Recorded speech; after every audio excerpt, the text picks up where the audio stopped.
दोस्तों नमस्ते। स्वागत है मेरे यूट्यूब चैनल में। आज हम यूजीसी नेट हिंदी में आज हम अपना अगला निबंध पढ़ने जा रहे हैं। जैसा कि आप जान चुके हैं, कहानी की सीरीज पूरी हो चुकी है, अब निबंध की सीरीज चल रही है। और निबंध में आज हम अपना अगला निबंध संस्कृति और सौंदर्य पढ़ने जा रहे हैं, जो 1982 ईस्वी नामवर सिंह द्वारा रचित रचना है यह। आइए शुरू करते हैं। संस्कृति और सौंदर्य। अशोक के फूल केवल एक फूल की कहानी नहीं, भारतीय संस्कृति का एक अध्याय है। और इस अध्याय का अनंग लेखन पढ़ने वाले हिंदी में पहले व्यक्ति हैं हजारी प्रसाद द्विवेदी। ये पहला पॉइंट जो है इसे ज़रूर नोट करिएगा, क्योंकि पहला पॉइंट देख के कहा सकता है कौन से निबंध की शुरुआत हो रही है इस लाइन से। पहली बार उन्हें यह भी अनुभव हुआ कि एक एक फूल, एक एक पशु, एक एक पक्षी न जाने कितनी स्मृतियों का भार लेकर हमारे सामने उपस्थित हैं। अशोक की भी अपनी स्मृति परंपरा है। आम की भी है, बकुल की भी है, चंपे की भी है। कितने कितने चीज का जिक्र किया गया, आम, बकुल और चंपे का। सब क्या हमें मालूम है? जितना मालूम है उसी का अर्थ क्या स्पष्ट हो सका है? अब तो खैर हिंदी में फूलों पर ललित लेख लिखने वाले कई लेखक निकल आए हैं, लेकिन कहने की आवश्यकता नहीं कि अशोक के फूल आज भी अपनी जगह हैं। कालिदास के प्रेमी पंडितों को पहली बार इस रहस्योद्घाटन से अवश्य ही धक्का लगा होगा कि जिस कवि को वे अब तक अपनी संस्कृति का महान गायक समझते आ रहे थे, वह गंधर्व, यक्ष, किन्नर आदि आर्योत्तर जातियों के विश्वासों और सौंदर्य कल्पनाओं का सबसे अधिक ऋणी है।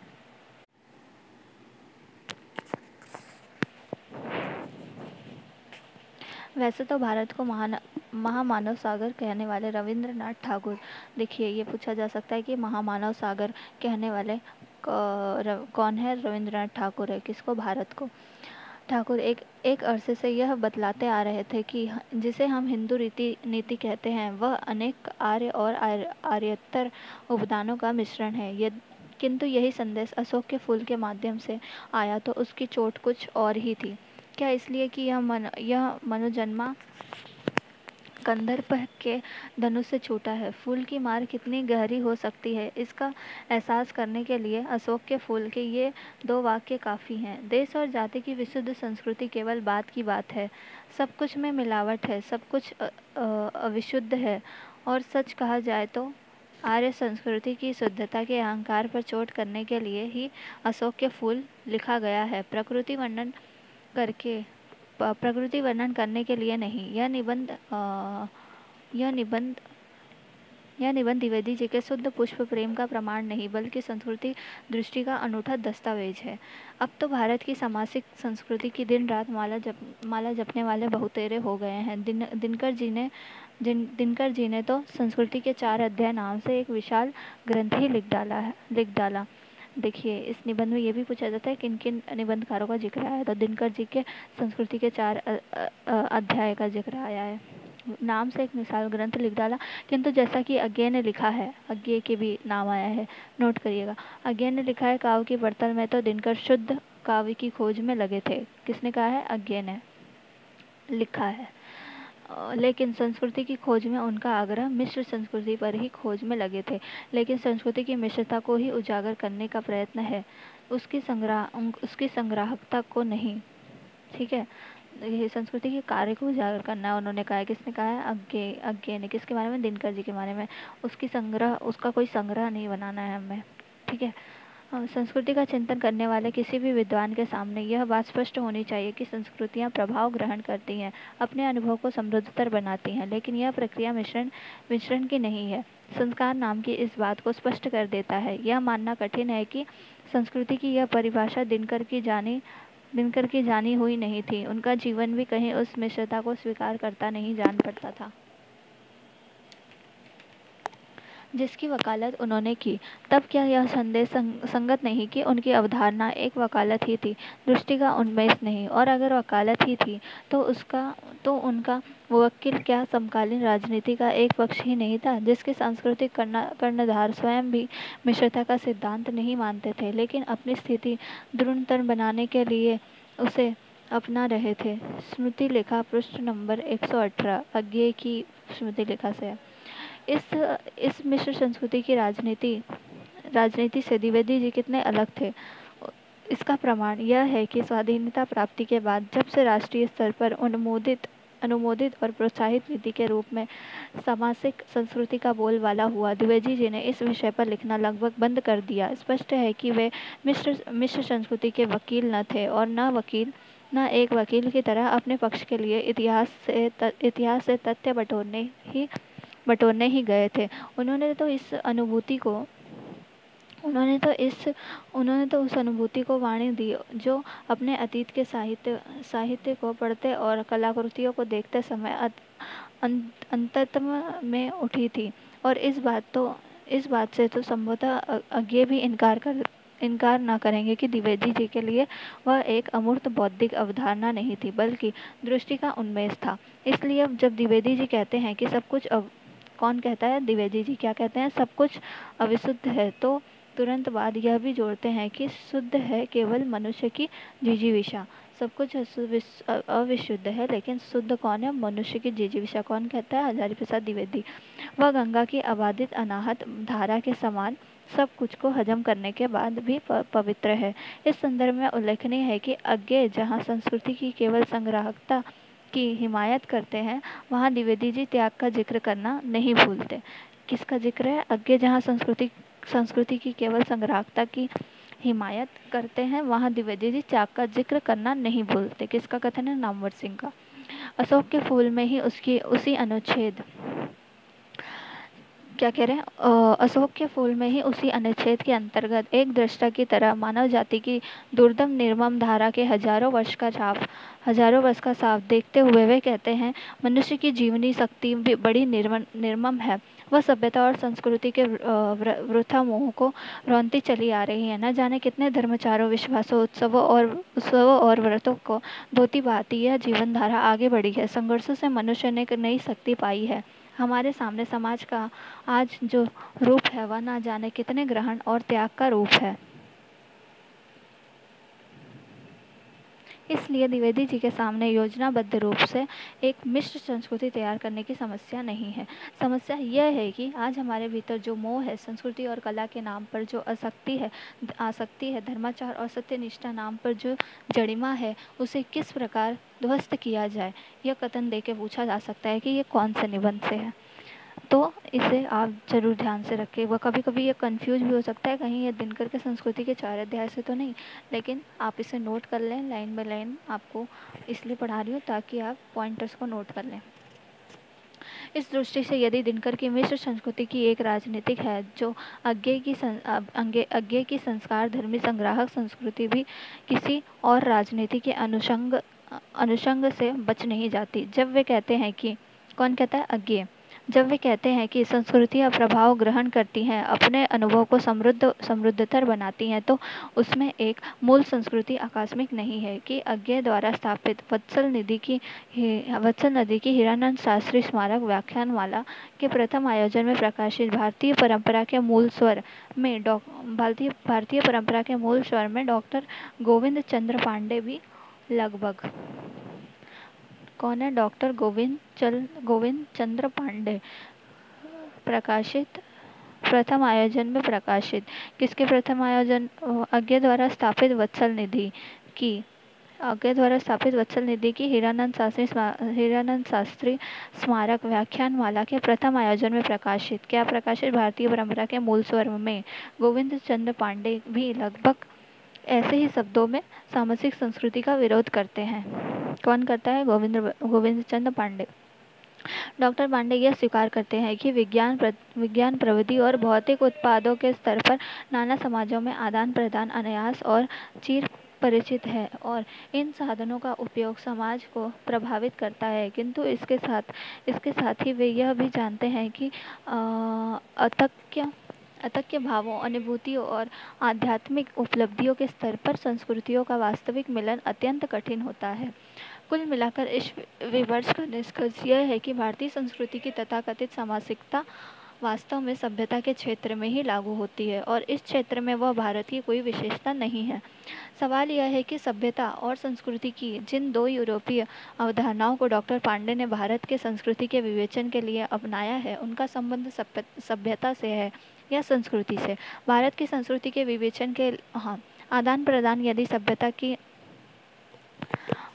आदान प्रदान यदि सभ्यता के ही क्षेत्र में संभव होता है तो फिर भारतीय चिंतन में ये पाश्चात्य अवधारणाएं कैसे शामिल हो गई। वस्तुतः अवधारणा के रूप में संस्कृति को स्वीकार करने के साथ ही डॉक्टर पांडे ने यह स्वीकार कर लिया कि संस्कृति के क्षेत्र में भी आदान प्रदान होता है। फिर भी जिस तरह राष्ट्रीय स्तर पर अनुमोदित और प्रोत्साहित सामाजिक संस्कृति का विरोध डॉक्टर पांडे ने किया है, उसे किसी अन्य पक्ष की राजनीति की वकालत न मानना अज्ञेय के लिए भी कठिन होगा। तर्क वही है जिसका इस्तेमाल उन्होंने दिनकर के संबंध में किया है। यदि दिनकर की सामाजिक संस्कृति का संबंध राजनीति के एक पक्ष से है तो स्वयं अज्ञेय और गोविंद चंद्र पांडे की शुद्ध संस्कृति का संबंध भी राजनीति के दूसरे पक्ष से जोड़ा जा सकता है। पहला पक्ष दिनकर से जोड़ा गया है, दूसरा पक्ष अज्ञेय और चंद्रधर पांडे से जोड़ा गया, गोविंद चंद्र पांडे से जोड़ा गया है। दूसरे पक्ष में शुद्ध होने से ही वह राजनीति से मुक्त नहीं हो जाती। द्विवेदी जी की दृष्टि में संस्कृति का यह आग्रह भी एक प्रकार का मोह है जो बाधा उपस्थित करता है। संस्कृति में निहित जिस संस्कार की ओर अज्ञेय ने संकेत किया है उसकी अर्थवत्ता से द्विवेदी जी अपरिचित हैं। कौन किससे अपरिचित है? द्विवेदी जी अज्ञेय जी के संस्कार से, संस्कृति के संस्कार से अपरिचित है। यह तो स्वयं अज्ञेय भी न स्वीकार करेंगे। फिर भी उन्हें यह देखकर आश्चर्य न होना चाहिए कि उन्होंने अक्सर इस संस्कार को भी बाधा माना है। लखनऊ विश्वविद्यालय के साहित्य का मर्म 1948 किसका जिक्र आया है, इसे नोट करिएगा। लखनऊ विश्वविद्यालय के साहित्य मर्म 1948 से सिर्फ व्याख्यानों में उनका जोर इसी बात पर है कि विवेक के परिष्करण के लिए किए गए संस्कार भी काल पाकर किसी नए सृजन के ग्रहण के लिए बाधा बन जाते हैं। कहते हैं संस्कार शब्द का प्रयोग करते समय मुझे थोड़ा संकोच ही हो रहा है।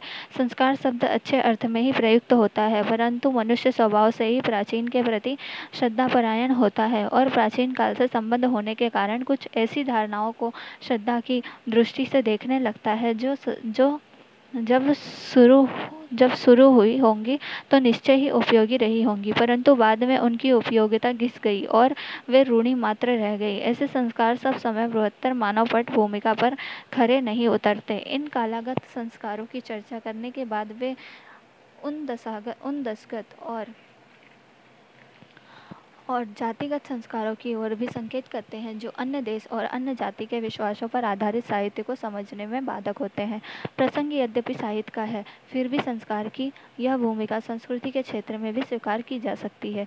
इस प्रकार स्पष्ट है कि संस्कार के उल्लेख मात्र से संस्कृति के क्षेत्र में दृष्टिगत होने वाली संकीर्णता का परिहार नहीं हो जाता। संस्कार की प्रक्रिया अंततः संस्कृति के क्षेत्र में उस शुद्धिकरण की ओर ले जाती है जिसकी परिणति वर्जनशीलता में होती है। यह वही वर्जनशीलता है जिस पर भारतीय संस्कृति के बहुत से हिमायतियों को अभिमान है। हमारे यहाँ वाला ब्रह्मास्त्र इस वर्जनशील अहंकार की उपज है। ये पॉइंट नोट करिएगा। ये वन लाइनर में पूछा जा सकता है कि यह किस निबंध और किसने कहा है। हमारे यहाँ वाला ब्रह्मास्त्र इस वर्जनशील अहंकार की उपज है जिसका मुकाबला द्विवेदी जी को अक्सर करना पड़ता था। बहुत क्लेश होने पर भी हिंदी साहित्य की भूमिका के उपसंहार में उन्होंने लिखा है।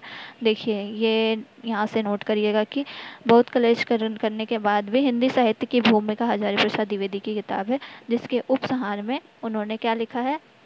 आए दिन श्रद्धापरायण आलोचक यूरोपियन मतवादों को धकिया देने के लिए भारतीय आचार्य विशेष का मत उद्धत करते हैं और आत्मगौरव के उल्लास से घोषित कर देते हैं कि हमारे यहाँ यह बात इस रूप से मानी या कही गई है, मानो भारतवर्ष का मत केवल वही एक आचार्य उपस्थित कर सकता है, मानो भारतवर्ष के हजारों वर्ष से हजारों वर्ष के सुदीर्घ इतिहास में नाम लेने योग्य एक ही कोई आचार्य हुआ है और दूसरा या तो है ही नहीं या है भी तो एक ही बात मान बैठे हैं। यह रास्ता गलत है। किसी भी मत के विषय में भारतीय मनीषा की गढ़लिखा प्रभाव की नीति का अनुसरण नहीं किया है। प्रत्येक बात में ऐसे बहुत से मत पाए जाते हैं जो परस्पर एक दूसरे के विरुद्ध पड़ते हैं।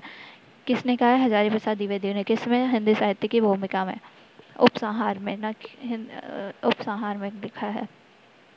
पंडितों की समझ का यह इकहरापन द्विवेदी जी की दृष्टि में एक बड़ी बाधा है। इस संकीर्ण इकहरेपन के खिलाफ संघर्ष करते हुए उन्होंने भारतीय संस्कृति की विविधता, जटिलता, परस्पर विरोधी जीवंतता और समृद्धि का पुनः सृजन किया है। भारतीय संस्कृति के अंतर्गत आर्यतर जातियों के अवदान की उल्लसित चर्चा का कारण यही है।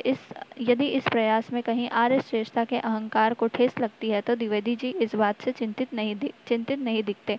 वस्तुतः यह दूसरी परंपरा की खोज का प्रयास है जिसका प्रयोजन मुख्यतः पंडितों की इकहरी परंपरा की संकीर्णता का निर्देशन है। प्रसंगवश द्विवेदी जी ने इस प्रयास की एक परंपरा हिंदी में पहले से दिखाई पड़ती है। एक दशक पहले जयशंकर प्रसाद, देखिए कौन कौन आ गया, हजारी प्रसाद द्विवेदी आ गए, दिनकर आ गए, अज्ञे आ गए, क्या नाम था उनका, चंद्र पांडे आ गए, गोविंद चंद्र पांडे आ गए। अब कौन आ रहा है? एक दशक के बाद जयशंकर प्रसाद को भी ऐसे ही भारत व्याकुल लोगों से पाला पड़ा था, जिनके जवाब में कवि को काव्य और कला तथा रहस्यवाद आदि निबंध लिखने पड़े थे। जयशंकर प्रसाद के कौन कौन से निबंध थे? काव्य और कला और रहस्यवाद। याद रखिएगा, नोट कर लीजिएगा इसे। नए काव्य प्रयोगों की प्रतिक्रिया के रूप में उन्हें भी भारतीयता की दुहाई सुनाई पड़ी थी। क्या सुनाई पड़ी थी? भारतीयता की दुहाई। काव्य और कला निबंध में किसके? जयशंकर प्रसाद के काव्य और कला निबंध का आरंभ इस प्रकार होता है कि भारतीय वाङ्मय की सुरुचि संबंधी विचित्रताओं को बिना देखे ही अत्यंत शीघ्रता में आजकल अमुक वस्तु उभारती है अथवा भारतीय संस्कृति की सुरुचि के विरुद्ध है, कह देने की परिपाटी चल पड़ी है। यह पूरा कथन जयशंकर प्रसाद के निबंध काव्य और कला में जयशंकर प्रसाद ने लिखा है। ठीक है, ये नोट कर लीजिएगा। प्रसाद ने भी यह लक्षित किया था कि ये सब भावनाएं साधारणतः हमारे विचारों की संकीर्णता से और प्रधानता अपनी स्वरूप विस्मृति से उत्पन्न है।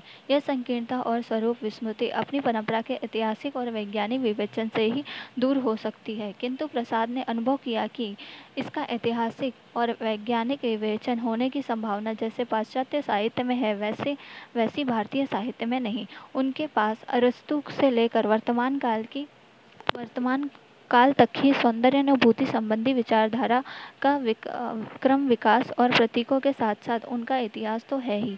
सबसे अच्छा साधन उनकी अविच्छिन्न संस्कृति एकता भी है। हमारी भाषा के साहित्य में वैसा सामंजस्य नहीं है। किसने कहा है?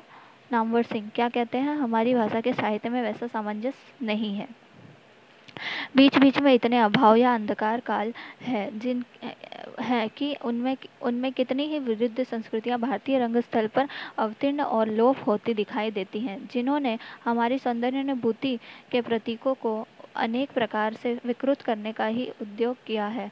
अपनी परंपरा से इस अभाव और अंधकार काल के बावजूद प्रसाद ने रहस्यवाद शीर्षक निबंध में, अब देखिएगा, पहले कला और काव्य की बात हुई थी, अब उनके दूसरे निबंध रहस्यवाद की बात हो रही है। इसे भी आप अलग से नोट करिएगा।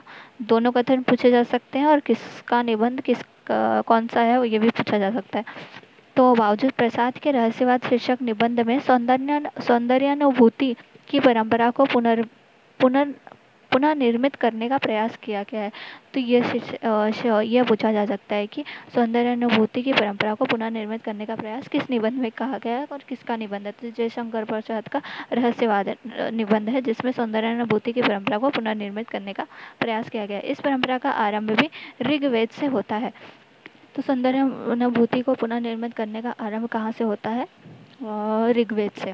किंतु यह आर्यजन की वह परंपरा है जिसके प्रतिनिधि इंद्र है और जिसमें काम की पूर्ण स्वीकृति है। अब देखिए, ऋग्वेद से प्रारंभ हुआ है। और क्या इसके प्रतिनिधि कौन है? इंद्र है, जिसमें काम की पूर्ण स्वीकृति है। वह करुण के अधिनायक अधिनायकत्व में विकसित होने वाली असुर परंपरा से सर्वथा भिन्न है, जो विधि विधान और विवेक को विशेष महत्व देती है। प्रसाद ने इन दोनों परस्पर विरोधी परंपराओं के विकास की मनोरंजक रूपरेखा प्रस्तुत की है, और कहने की आवश्यकता नहीं कि उनकी दृष्टि में जीवन में काम को पूर्णतः स्वीकार करके चलने वाली आनंदवादी परंपरा ही मुख्य है, अथम काम्य भी। अगर ये कथन दे दिया तो आप गलती से कामायनी या जयशंकर प्रसाद की कोई कविता समझकर मत टिक करिएगा। यह रहस्यवाद निबंध से है, यह याद रखिएगा। मुख्य यह अथच काम्य भी।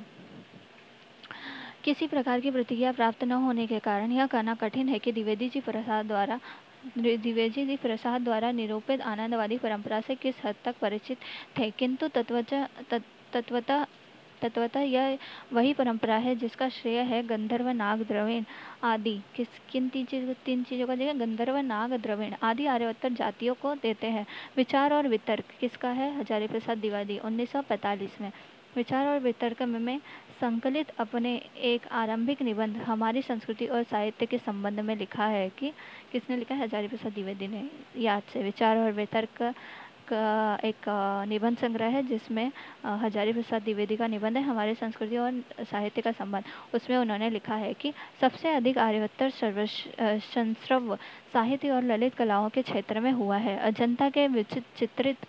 अजंता के चित्रित सांची, भरहू आदि में उत्कीर्ण चित्र और मूर्तियां आर्योत्तर सभ्यता की समृद्धि के परिचायक हैं।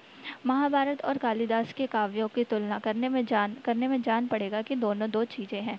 एक में तेज है, दुप्तता है और अभिव्यक्ति का वेग है, तो दूसरे में लालित्य है, माधुर्य है और व्यंजना की छटा है। महाभारत में आर्य उपादान अधिक है, कालिदास के काव्यों में आर्योत्तर।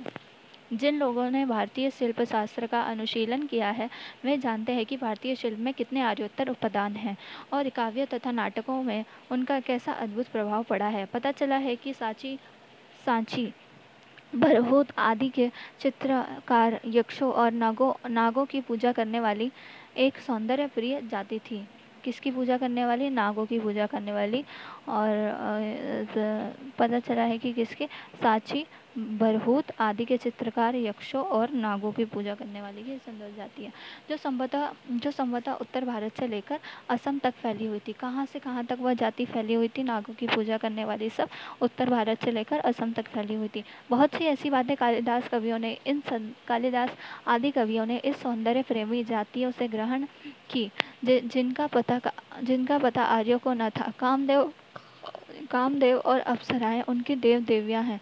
सुंदरियों के पदाघात से अशोक का पुष्पित होना उनके घर की चीज है। अलकापुरी उनका स्वर्ग है किस प्रकार की है। इस प्रकार की अन्य अनेक बातें उनसे और उन्हीं की तरह अन्याय आर्योत्तर जातियों से महाकवि ने ली है। इसी क्रम में आगे भरत मुनि के नाट्य शास्त्र देखो भाई।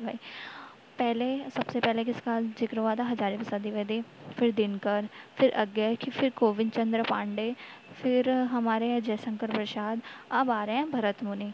ये क्रम से भी पूछा जा सकता है, तो आपको सबसे पहले याद रखना है पहली लाइन में हजारी प्रसाद द्विवेदी के निबंध का, फिर दूसरा दिनकर जी का, तीसरा अज्ञय जी, चौथा गोविंद चंद्र पांडे और पांचवें जयशंकर प्रसाद, छठे भरत मुनि के नाट्य शास्त्र के कथा के बारे में भी उसके आर्यों की विद्या न मानने वाले मत का जिक्र करते हुए कहते हैं।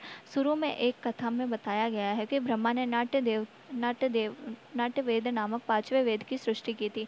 पांचवें वेद का नाम क्या था? नाट्य वेद, जिसका सृष्टि की थी। किसने की थी? ब्रह्मा ने। अगर आर्यों को वेदों से इसका कुछ भी संबंध होता तो पंडितों का अनुमान है इस कथा की जरूरत न हुई होती। वास्तव में भारतीय नाटक पहले केवल अभिनय के रूप में ही दिखाए जाते थे। उनमें भाषा का प्रयोग करना आर्य संशोधन का परिवर्तन है। आर्योत्तर अवदान की इस सूची में यदि भक्ति द्राविड़ उपजी और अभीरों के आराध्य देव बालकृष्ण तथा देवी राधा को जोड़ ले तो हमारी परंपरा में सुंदर माना जाने वाला ऐसा कुछ भी नहीं बचता जो आर्योत्तर न हो। एक भक्ति काव्य को छोड़कर प्रसाद और हजारी प्रसाद द्विवेदी में इस बात को लेकर कोई मतभेद नहीं है कि क्या क्या सुंदर है। अंतर केवल यह है कि प्रसाद जिसे आर्यों का एक समुदाय की परंपरा कहते हैं, हजारी प्रसाद द्विवेदी उसे ही विभिन्न आर्योत्तर जातियों का अवदान मानते हैं। तो मतलब हजारी प्रसाद द्विवेदी आर्योत्तर को जातियों के नाम से जानते हैं, और जयशंकर प्रसाद जो है उन्हें एक परंपरा के नाम से घोषित करते हैं। फिर भी एक बात में उभयत्र समानता है कि हमारी परंपरा में जो भी सुंदर है वह आर्य नाम से प्रचारित मिथक से भिन्न है। इस मिथक की आर्य से इतनी चिढ़ इसलिए है कि इसके इसमें ध्वजाधारियों को सुंदर से परहेज है। ओके, मिथकी आर्य जो है उन्हें सुंदर से परहेज है। जैसा कि प्रसाद ने रहस्यवाद शीर्षक निबंध में स्पष्ट लिखा है। फिर से देखिए रहस्यवाद शीर्षक में क्या लिखा है। आनंद पद को उनके कल्पित भारतीयोचित विवेक में सम्मिलित कर लेने से आदर्शवाद का ढांचा ढीला पड़ जाता है। किसका आदर्शवाद का ढांचा ढीला पड़ जाता है? कौन कह रहा है? जयशंकर प्रसाद रहस्यवाद निबंध में। इसलिए वे इस बात को स्वीकार करने में डरते हैं कि जीवन में यथार्थ वस्तु आनंद है। ज्ञान से व अज्ञान से मनुष्य उसी की खोज में लगा है। आदर्शवाद ने विवेक के नाम पर आनंद और उसके पथ के लिए जो जनरव फैलाया है वही उसे अपने वस्तु कहकर स्वीकार करने में बाधक है। इसलिए नैतिकतावादियों को प्रत्युत्तर देने के लिए प्रसाद ने यदि सुंदर की परंपरा को अपनी ही परंपरा के अंदर आर्योत्तर तत्वों के अभिन्न मिश्रण के रूप में विवेचित किया। एक ही परंपरा और दूसरे की प्रति परंपरा दो दिशाओं से चलकर एक ही बिंदु पर मिलती हैं। नैतिकवाद के विरुद्ध सुंदर की प्रतिष्ठा, सुंदर को ही लेकर यह सारा विवाद इसलिए है कि जैसा कि प्रसाद ने कहा है, संस्कृति सौंदर्य बोध के विकसित होने की मौलिक चेष्टा है। ये कथन नोट करिएगा। किसने कहा है? प्रसाद में। वो भी रहस्यवाद में क्या कहा है? संस्कृति सौंदर्य बोध के विकसित होने का मौलिक चेष्टा है। यह अगर कथन आ गया तो हम तुरंत नामवर सिंह लगा देंगे, क्योंकि पहले दो तरह से क्वेश्चन पूछे जाते हैं।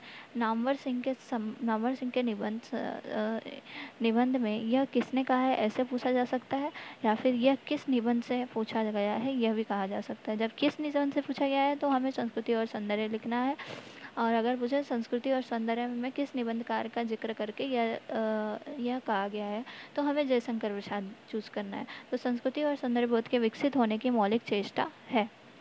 यह आकस्मिक नहीं है कि भारतीय संस्कृति के नाम पर नैतिकता की ध्वजा फहराने वाले प्रकृति के सौंदर्य को तो किसी प्रकार सह लेते हैं, पर नारी सौंदर्य के सामने आंखें चुराने लगते हैं। उदाहरण के लिए शुक्ल जी का जिक्र आ गया। टोटल हमारे समझ लो ये 7वें पर्सन का जिक्र आ रहा है इस निबंध में। शुक्ल जी के लोक मंगल में प्रकृति के सौंदर्य के लिए तो पूरी जगह है, लेकिन छायावादियों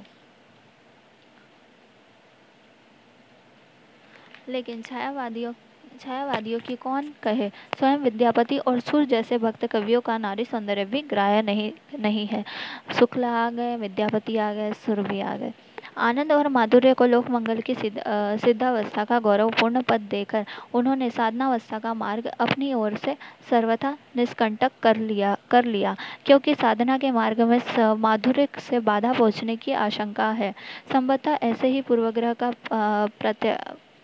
प्रत्याख्यान करने के लिए द्विवेदी जी ने अपने साहित्य साधना के आरंभिक सोपान पर ही हिंदी साहित्य की भूमिका के साथ ही प्राचीन भारत का कला विलास 1940 नामक पुस्तक लिखी। हिंदी साहित्य की भूमिका के साथ उन्होंने कौन सी पुस्तक लिखी थी? प्राचीन भारत का कला विलास। कब लिखी थी? 1940 में। और हिंदी साहित्य की भूमिका कब प्रकाशित हुई थी? 1945 में।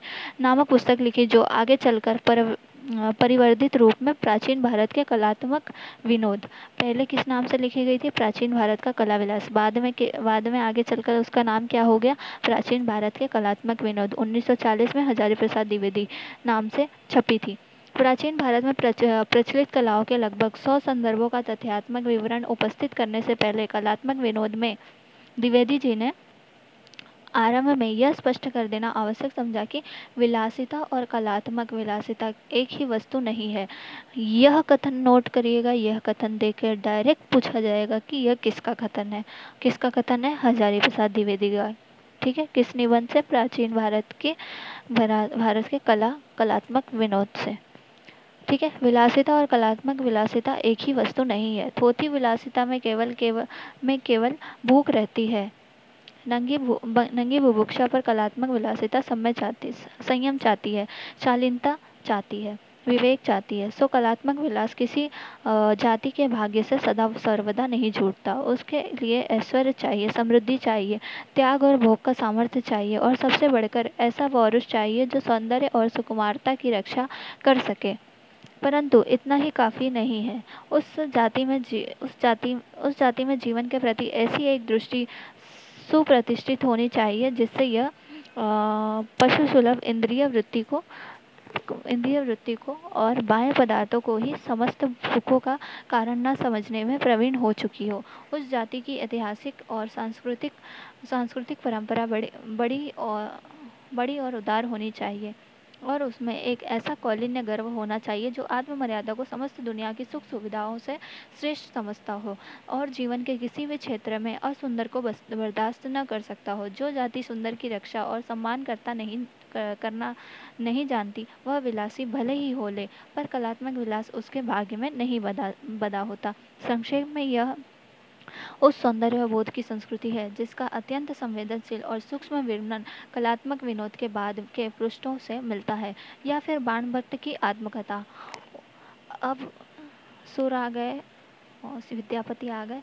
अब बाणभट्ट की आत्मकथा, चारु चंद्रालेख, पुनर्नवा और अनाम दास का पोथा जैसी सर्जनात्मक कृतियों के उन प्रसंगों में जहाँ नारी सौंदर्य अपने पूरे वैभव के साथ प्रकट होता है तथा नृत्य कला के प्रदर्शन के अवसर अक्सर उपस्थित होते हैं। कहने की आवश्यकता नहीं कि द्विवेदी जी के इस सौंदर्य बोध में सर्वथा शास्त्रीय प्रतिविज्ञान ही नहीं बल्कि उसमें एक सजग इंद्रिय संवेदन की प्रत्यग्रता भी है।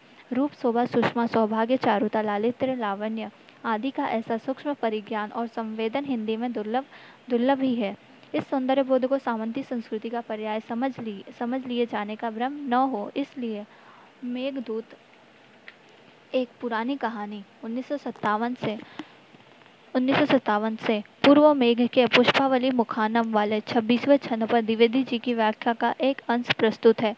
किसमें प्रस्तुत है? पुरानी कहानी 1957 से पूर्व पुष्पावली मुखानम वाले 26वें छंद में। किसमें? पुष्पावली मुखानम वाले 26वें छंद में द्विवेदी जी की व्याख्या का एक अंश प्रस्तुत है, जो अब पढ़ेंगे।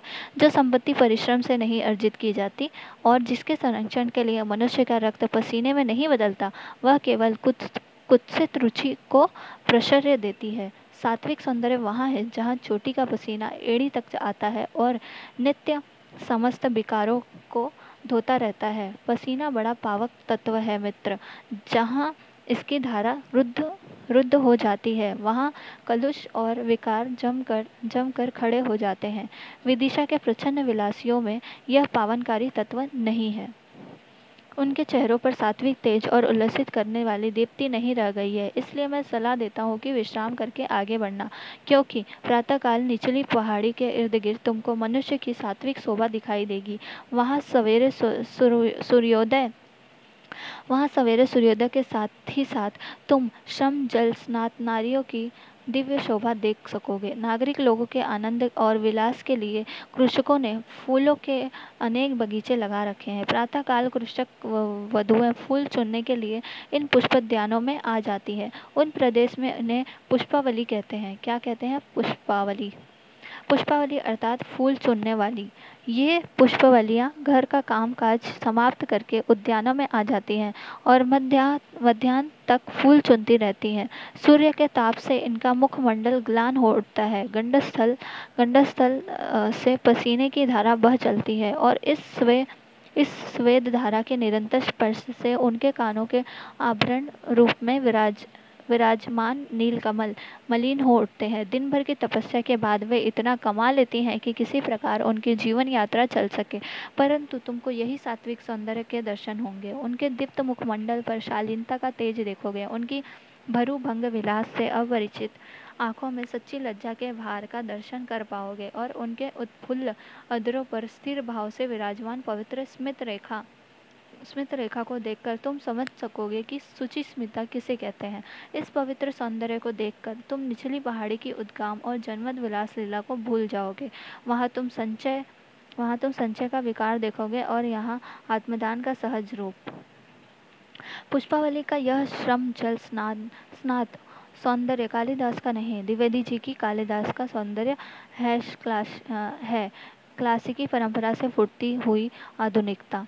संस्कृति को भी संस्कार देने वाली यह एक और परंपरा है जो अनजाने ही निराला की श्याम तन पर बधा यौवन, वाह, मतलब समझ रहे, इतने सारे कवियों और लेखकों का जिक्र आ गया। अब आ रहा है निराला का।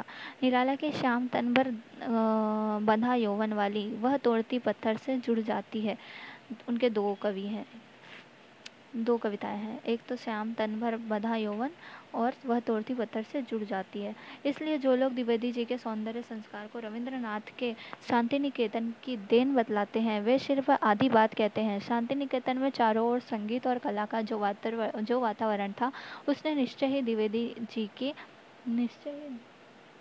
जी के सौंदर्य बोध को जागरूक किया था। स्वयं द्विवेदी जी ने भी शांति निकेतन के संस्मरणों में आश्रम के उस वातावरण की चर्चा की है जिसमें संगीत जीवन का अविच्छेद्य अंग बन गया था और छोटे से छोटे बच्चों में भी सौंदर्य निर्माण की सहज प्रेरणा काम कर रही थी।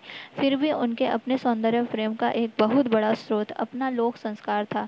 यही वजह है कि जीवन के संदर्भ में जब भी सौंदर्य सृष्टि की बात उठती थी तो वे उसे सामान्य जन जीवन के उतारने की कल्पना करते थे। इस दृष्टि से विचार प्रवाह, पहले विचार और वितर्क आया था और हजारी प्रसाद द्विवेदी का, अब आ रहा है विचार प्रवाह, 1959 में आई थी। विचार प्रवाह 1959 में संकलित जनता का अंतःस्पंदन। ये भी पूछा जाता है विचार और वितंग निबंध संग्रह में कौन से निबंध का जिक्र संस्कृति और संदर्भ में किया गया है। तो याद करना होगा आपको कि जनता का अंतःस्पंदन शीर्षक लेख से विशेष रूप से उल्लेखनीय है। निबंध इस चिंता से आरंभ होता है कि कौन सा निबंध, जनता का अंतःस्पंदन किसका, विचार और प्रवाह का, हजारी प्रसाद द्विवेदी का। कहाँ से आरंभ होता है, कुछ ऐसा प्रयत्न होना चाहिए कि इस वंचित जनता के भीतर रसग्राही का संवेदन उत्पन्न हो, वे भी सुंदर का सम्मान करना सीखे, सुंदर ढंग से जीवन बिताना सीखे, सुंदर को पहचानना सीखे। एक सत्यातिवादी की तरह द्विवेदी जी कहते हैं कि जनता के अंतःकरण के अगर सौंदर्य के प्रति सम्मान का भाव नहीं है तो जनता कभी भी सौंदर्य प्रेमी नहीं बनाई जा सकती। किंतु उनका विश्वास है कि जनता के भीतर वह वस्तु स्तब्ध पड़ी हुई है, उपयुक्त उद्दीपक के अभाव में वह स्पंदित नहीं हो रही है। इस उद्दीपक वस्तु को समाज में प्रतिष्ठित करना वांछनीय है। जनता की प्राथमिकता आवश्यकताओं की पूर्ति से वे बेखबर नहीं है। वे अनुभव करते हैं कि जिस जनता को पेट भर अन्न नहीं मिलता वह सौंदर्य का सम्मान नहीं कर सकती। नींव के बिना इमारत नहीं उठ सकती। भूखे भजन न हो ही गोपाल। किंतु इसके साथ ही यह भी सच है कि जो जाति सुंदर का सम्मान नहीं कर सकती वह यह भी नहीं जानती कि बड़े उद्देश्य के लिए प्राण देना क्या चीज़ है। वह छोटी छोटी बातों के लिए झगड़ती है, मरती है और लुप्त हो जाती है। स्पष्टतः यह दृष्टि उस विचारधारा से नितांत भिन्न है जो जनता को तात्कालिक आर्थिक और राजनीतिक आवश्यकताओं की पूर्ति के लिए संघर्ष में उतारने की विश्वासी है, क्योंकि वहाँ यह समझ निहित है कि जनता के बोध का स्तर इतना ही नीचा है जो जनता के अंतःस्पंदन से अपरिचित है। वे सारे शक्ति फौरी लड़ाइयों में ही क्षय करते हैं। कोई जाति क्रांति जैसे बड़े उद्देश्य के लिए जान की बाजी लगाती है तो इसलिए कि वह सिर्फ जीना नहीं चाहती बल्कि सुंदर ढंग से जीना चाहती है। कहने की आवश्यकता नहीं कि आज के अनेक राजनीतिक संगठन और आंदोलन सिर्फ इसलिए असफल हो रहे हैं कि उनके सामने जीवन का यह बड़ा उद्देश्य नहीं है और वे सुंदर को एक अतिरिक्त या फालतू चीज़ समझते हैं। कौन, राजनीतिक राजनीति संगठन वाले सुंदर को एक अतिरिक्त फालतू चीज समझते हैं। द्विवेदी जी भी सौंदर्य को अतिरिक्त मानते हैं, किंतु वे अतिरिक्त का अर्थ वह है जो आनंदवर्धन कृत लावण्य की परिभाषा में है। और देखिए, हमें एक नया चीज जानने को मिली कि लावण्य रचना किसने है? आनंदवर्धन की लावण्य की परिभाषा में है। वह किसी वस्तु के प्रसिद्ध अवयव में से कोई भी नहीं है, उनसे अतिरिक्त है और फिर भी उन अवयवों को छोड़कर नहीं रह सकता। सो सौंदर्य रूप नहीं है, लेकिन रूप को छोड़कर रह भी नहीं सकता। इस शास्त्रीय परिभाषा से द्विवेदी जी जीवन के लिए जो निष्कर्ष निकालते हैं वह द्रष्टव्य है। कहते हैं, जीवन को सुंदर ढंग से बिताने के लिए भी जीवन का एक रूप होना चाहिए। बहुत से लोग कुछ भी न करने को भलापन समझते हैं। यह गलत धारणा है। सुंदर जीवन क्रियाशील होता है, क्योंकि क्रियाशील ही जीवन का रूप है। क्रियाशीलता को छोड़कर जीवन का सौंदर्य टिक नहीं सकता। कौन कहता है? हजारी प्रसाद द्विवेदी। द्विवेदी जी के अनुसार इस भाव से चलित जन समाज अंततः राजनीतिक और आर्थिक शक्तियों पर कब्जा करने के प्रयास से कम पर संतुष्ट नहीं हो सकता, क्योंकि समाज व्यवस्था को ज्यों का त्यों स्वीकार कर लेना एकदम असंभव हो गया है। किंतु उन संकीर्णतावादी क्रांतिकारियों से द्विवेदी जी सहमत नहीं है, जो मनुष्य के भविष्य को सुखी बनाने के नाम पर आज उसके सौंदर्य प्रेम को किसी न किसी बहाने कुचल देना चाहते हैं। अंतिम दिनों में लिखित परंपरा और आधुनिकता शीर्षक लेख में वे कहते हैं, अब देखिए उनके एक और निबंध का जिक्र है। पहले विचार वितर्क, फिर विचार प्रवाह, फिर परंपरा और आधुनिकता। विचार प्रवाह ये ऐसे भी पूछा सकता है, कौन से निबंध संग्रहों का जिक्र है? तो विचार प्रवाह और विचार वितर्क, ठीक है। और सिर्फ निबंध अगर पूछेंगे किसका जिक्र किया गया है, तो परंपरा और आधुनिकता है, अशोक के फूल हैं, और भी 3-4 निबंध मैंने पहले आपको बताया, वो आपने नोट कर लीजिएगा। तो ठीक है, परंपरा और आधुनिकता शीर्षक लेख में वे कहते हैं, जो मनुष्य को उसकी सहज वासनाओं और अद्भुत कल्पनाओं से राज्य से वंचित करके भविष्य में उसे सुखी बनाने के सपने देखता है, वह ठुंठ तर्कपरायण कठमुल्ला हो सकता है। आधुनिक बिल्कुल नहीं। वह मनुष्य को समूचे परिवेश से विच्छिन्न करके हाड़ मांस का यंत्र बनाना चाहता है। यह न तो संभव है, न वांछनीय है। इसलिए द्विवेदी जी मनुष्य की समस्त रचयित्री आनंदिनी वृत्ति का विकास आवश्यक समझते हैं, क्योंकि चित्रकला, मूर्तिकला, वास्तुकला, धर्म विधान और साहित्य के माध्यम से उसी वृत्ति को अभिव्यक्ति मिलती है। यह आकस्मिक नहीं है कि अंतिम दिनों में वे सौंदर्य शास्त्र पर लालित्य मीमांसा नाम से एक पूरी पुस्तक लिख रहे हैं। किसमें वे अंतिम दिनों में सौंदर्य शास्त्र पर क्या लिख रहे हैं? लालित्य मीमांसा, ठीक है, अंतिम पुस्तक लिख रहे थे। अपने प्रिय कवि कालिदास की लालित्य योजना नामक पुस्तक पूरी करके वे स्वयं लालित्य शास्त्र पर ही व्यवस्थित और सांगोपांग विचार करना चाहते थे। कालिदास पर उन्होंने क्या लिखी थी? कालिदास की लालित्य योजना, और सौंदर्य शास्त्र पर लालित्य मीमांसा, ठीक है। हजारी प्रसाद द्विवेदी की दोनों ही रचनाएं थी। दुर्भाग्य से विचार करना चाहते थे। उनके जीवन के सौंदर्य चिंता और सौंदर्य साधना की यह स्वाभाविक परिणति थी। दुर्भाग्य से उस पुस्तक के केवल 5 ही निबंध पूरे हो पाए। किसके? कालिदास की लालित्य योजना के 5 ही निबंध पूरे हो पाए थे, पर उनसे भी उनकी व्यापक और मौलिक सौंदर्य चिंता का कुछ आभास मिल ही जाता है।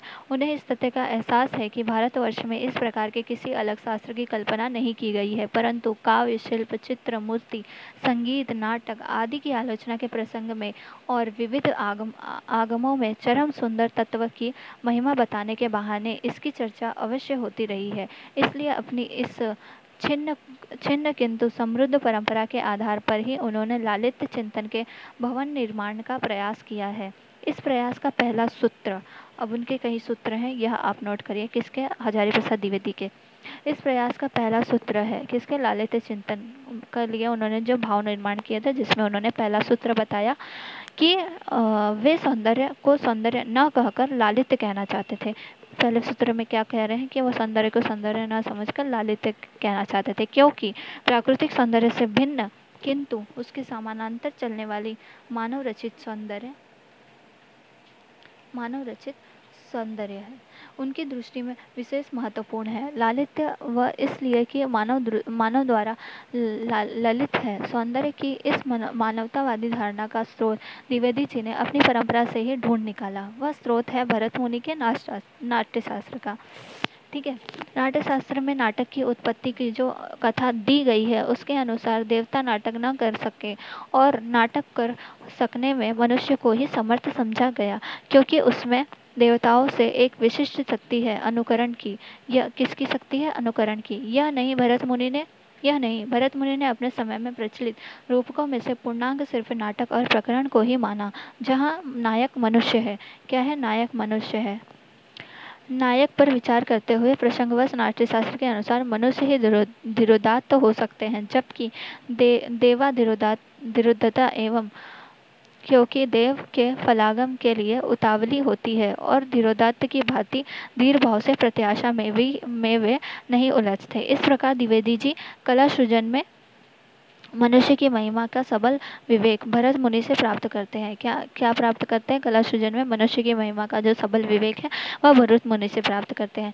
सौंदर्य को मनुष्य लालित मानने का दूसरा स्रोत, पहला स्रोत हो गया। अब आता है सौंदर्य के मनुष्य लालित मानने का दूसरा स्रोत क्या है? वह है तांडव और लास्य का अंतर। पुराण गाथा के अनुसार शिव का तांडव रस भाव विवर्जित नृत्य है, जबकि पार्वती का लास्य रस भाव समन्वित नृत्य है। द्विवेदी जी इससे यह संकेत ग्रहण करते हैं कि तांडव जहाँ मानव पूर्व तत्वों का स्वतः स्फूर्त विकास है, वहाँ लास्य मानवीय प्रयासों का ललित रूप। अंत में आगमों में वर्णित विश्वव्यापिनी सृजनात्मक शक्ति ललिता के प्रभामंडल से मंडित करते हुए वे मनुष्य निर्मित सौंदर्य तत्व को लालित्य की संज्ञा देते हैं। किंतु कुल मिलाकर समष्टिगत और व्यष्टिगत दोनों ही स्तरों पर द्विवेदी जी की सौंदर्य दृष्टि मूलतः मानव केंद्रित ही है। इसका अर्थ सिर्फ यही नहीं कि सौंदर्य का शस्त्रता मनुष्य है, बल्कि यह भी कि सौंदर्य की सृष्टि करने के कारण ही मनुष्य है। द्विवेदी जी की लालित्य मीमांसा का दूसरा सूत्र। ठीक है, पहला सूत्र हमने देख लिया, अब आता है दूसरा सूत्र। दूसरा सूत्र यह है कि बंधन के विरुद्ध विद्रोह। ठीक है, क्या याद रखना है? बंधन के विरुद्ध विद्रोह है दूसरा सूत्र। और पहला सूत्र क्या था? सौंदर्य को सौंदर्य न कहकर लालित्य क्या ना। दूसरा सूत्र यह है कि बंधन के विरुद्ध विद्रोह। देखिए, पहली लाइन भी डाल के पूछा जा सकता है कि पहले सूत्र में क्या कहा है, दूसरे सूत्र में क्या कहा है। ठीक है, नोट करिएगा। बंधन के विरुद्ध विद्रोह है और बंधन द्रोही व्याकुलता को रूप देने का प्रयास है। नृत्य के संदर्भ में इसी बात को जड़ और गुरुत्वाकर्षण पर चैतन्य की विजयना कहा गया। चैतन्य की विजयेच्छा कहा गया है। आकस्मिक नहीं है कि द्विवेदी जी ने अपने सभी उपन्यासों में किसी न किसी बहाने नृत्य का आयोजन किया है। नृत्य भले ही बंधनों के विरुद्ध विद्रोह को व्यक्त करने वाली सबसे जीवंत कला हो, किंतु अन्य कलाएं भी नृत्य के इस धर्म का अनुसरण करती हैं। यह भी द्विवेदी जी ने यथास्थान स्पष्ट कर दिया है। इस प्रकार द्विवेदी जी की दृष्टि में कला और सौंदर्य की सृष्टि विलास मात्र नहीं, बल्कि बंधनों के विरुद्ध विद्रोह है, जो शास्त्र समझती न होते हुए भी उनके क्रांतिकारी सौंदर्य दृष्टि का परिचायक है। द्विवेदी जी की लालित्य मीमांसा का तीसरा सूत्र। पहला सूत्र आपने देख लिया कि लालित्य किसको कहना है, दूसरा बंधन के विरुद्ध विद्रोह, तीसरा है द्विवेदी जी की लालित्य मीमांसा, तीसरा है सौंदर्य एक सर्जना है। ठीक है, क्या है? सौंदर्य एक सर्जना है, मनुष्य की समीक्षा का परिणाम है। उल्लेखनीय है कि लालित्य मीमांसा के प्राप्त अंशों में सबसे अधिक विचार श्री शुक्षा पर ही है। सबसे अधिक विचार लालित्य मीमांसा में किसकी है? श्री शुक्षा पर है, जिसका स्पष्ट अर्थ है कि वे मनुष्य की सृजनशीलता पर सबसे अधिक बल देना चाहते थे।